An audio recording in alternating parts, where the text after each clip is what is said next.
which is we are going to try and sit on our heels like so. But before we do that, what we are really trying as much as we can is to keep all of our toes tucked onto the floor.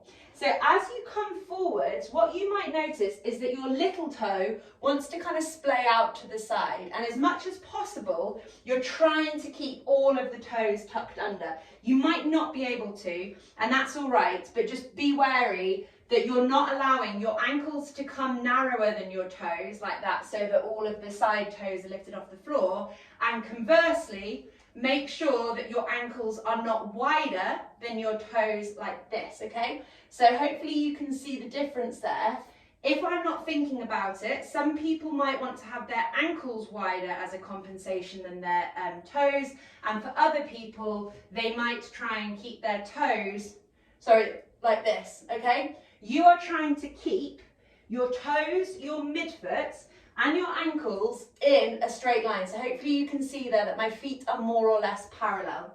And depending on your mobility here, you can either just hang out in this position. So if you're able to do it and you can get your bum back on your toes kind of comfortably, and you're really focusing on not allowing the ankles to splay in or out, then that's fine. If that's too much for you, hands on the floor, and you can just be in control of how far back you come.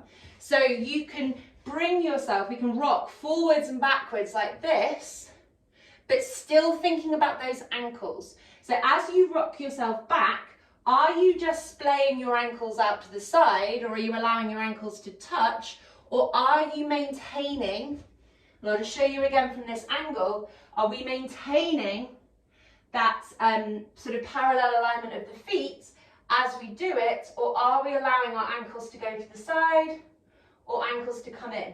And that's a good one to ask somebody else to watch what you're doing, or film yourself, because you might not have the awareness to see that part of your body or to feel that part of your body.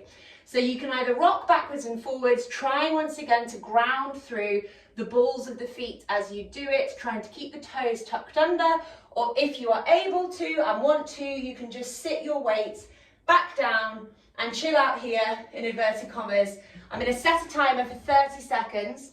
So you're either moving forwards and backwards through the feet, or you can sit here with me, but you're really thinking about trying to keep the ankles parallel over the midfoot, parallel over the toes, rather than the ankles compensating. It will feel entirely different.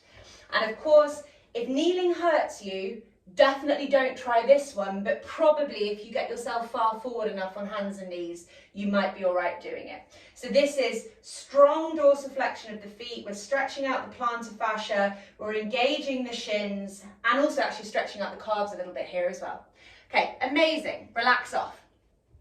We are going to do the opposite of this, which is plantar